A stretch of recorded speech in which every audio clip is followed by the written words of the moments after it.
When I listen to the news, I hear a lot of talk about the need to grow our economy, to create more jobs and to pay off debt. We need to make cuts and tighten our belts, or so they say.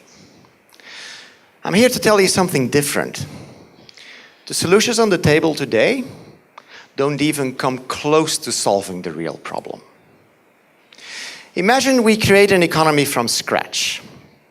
We'll start with money. It's really handy. You can use it for virtually anything, everyone accepts it, and it doesn't rot away. Now, we need to create this money. So we asked some people whether they would be willing to found an organization that creates money, gives it to people, and stores it safely. Sure, they say. But what's in it for us? We thought of that. We tell them that they can create money by lending it out, and then they can let the debt grow so they can earn some money too through the interest. Great. We've put the cookie monster in charge of the cookie store and made sure he stays happy. So, where does the money to pay that interest come from? It doesn't exist. But hey, no worries, you can take out a loan for that too. Of course, there's an interest on that newly created debt too. In 2007, the global debt was $142 trillion. In 2013, it was $223 trillion. In the future, who knows? This is a system that can only work if our economy keeps growing exponentially. That means accelerating production, accelerating use of resources, and growing debt. Exponential growth is not an intuitive thing. Have you ever seen algal blooms?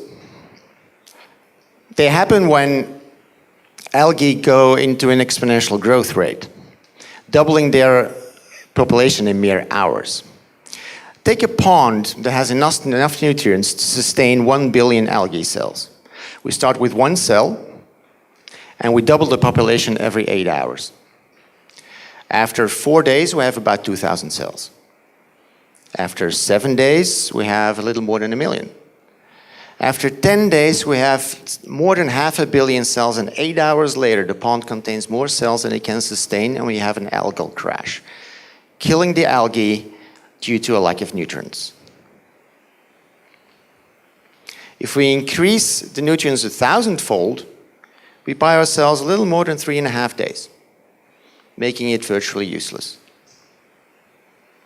I worked in the software industry, and when I designed something that didn't do what it was supposed to do, I never told my customers, just adapt your workflow and work around the bugs. Yet, that seems to be what is expected from us with our world economic system. Our world is like the algae pool, and we're using up on nutrients at an alarmingly accelerating rate. But there is good news. The solution is actually really simple.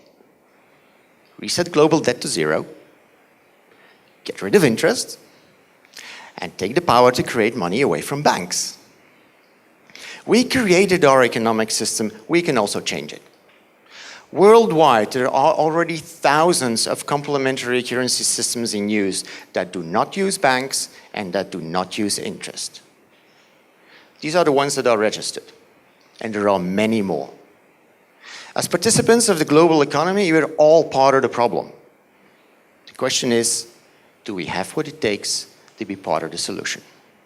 Thank you.